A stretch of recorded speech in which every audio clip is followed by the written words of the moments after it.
হাই friends, বৰষুণ ধাৰাবাহিকখনৰ যোৱাটো খণ্ডত আপোনালোকে দেখিছে যে দেৱযানীয়ে মিকুক প্ৰাৰ্থনা কৰা শিকোৱাৰ লগতে মিচুকনি গীত গাই শুৱাইও দিয়াৰ বাবে দেৱযানীক মাকে বহুত ভাল পাব।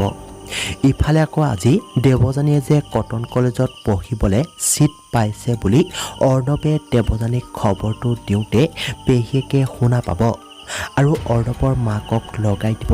এতিয়া বাৰু দেৱযানী যে কোন হয় সেই সকলোবোৰ কথা ক'ব লগা হ'ব নেকি জানিবলৈ পাব সোমবাৰৰ খনটিত। আৰু আনফালে অৰ্ণৱৰ দেউতাকৰ শত্ৰু দিগন্ত খনিকৰে অৰ্ণৱৰ বিয়াৰ শুভেচ্ছা যাচিবলৈ আহি চিক্ৰেটকৈ থোৱা বিজনেছবোৰৰ কথা কোৱাত দেউতাকে খঙত থাকিব নোৱাৰা হ'ব।